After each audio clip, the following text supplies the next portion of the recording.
Hilda!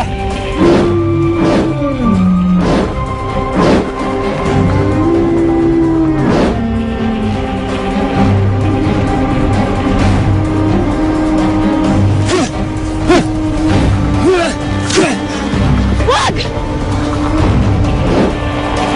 Hindi mo siya dapat saktan.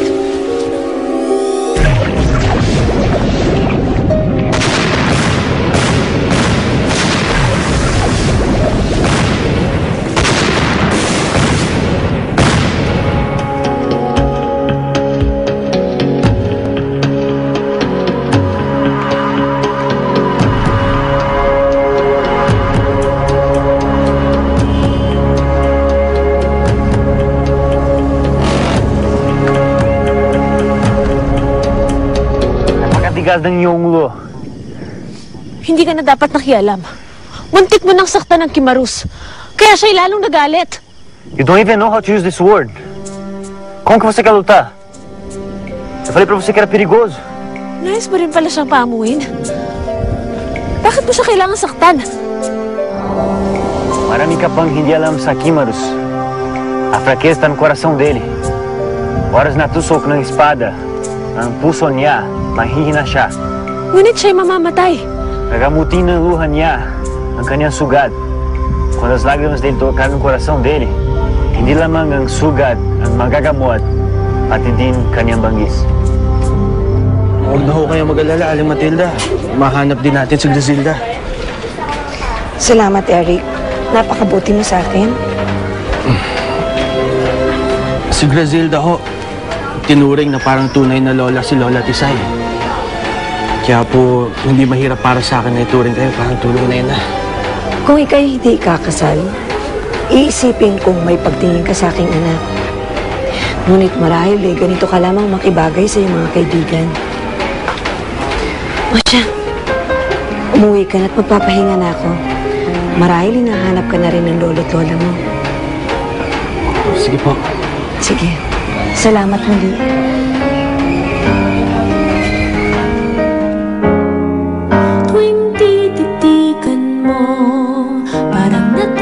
Kakaiba ka talaga.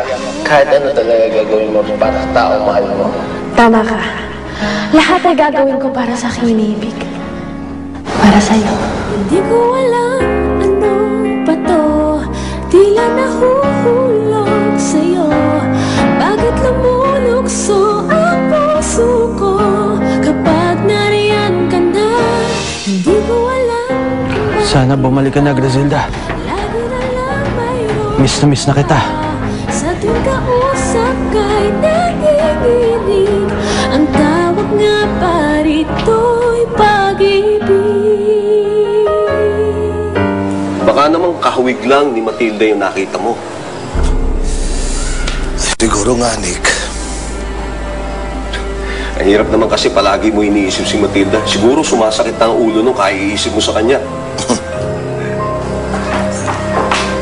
Andy, we need to talk. Hi, Nick. O sige, Andy.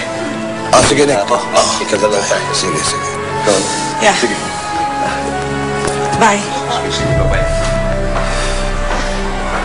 Andy, galing lang ako sa factory at kausap kong auditor. We're losing millions of pesos. What's going on? May kasalanan ka rin dito. Kung noon mo pa sana binaba yung pride mo sa mga Dominguez, hindi na sana aabot sa ganito.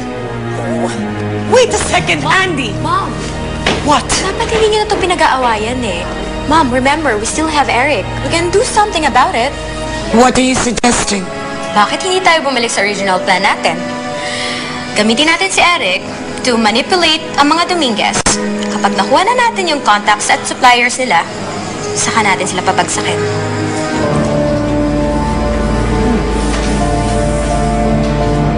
Talagang iiwan mo ako dito? Sabe, mo, sagabal ako sa'yo. Mas uma coisa, você não escuta. Acho melhor a gente se separar. Maaari bang itigil mo yung ibang pananalita? Wala kang maunawaan sa iyo.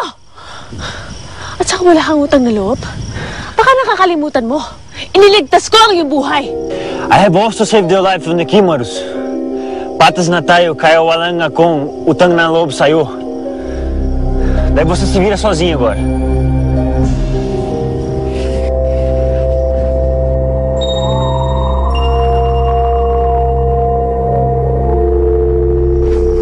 sa akin lang ang kwintas. Hindi na sana ako pahintakutan ng ganito.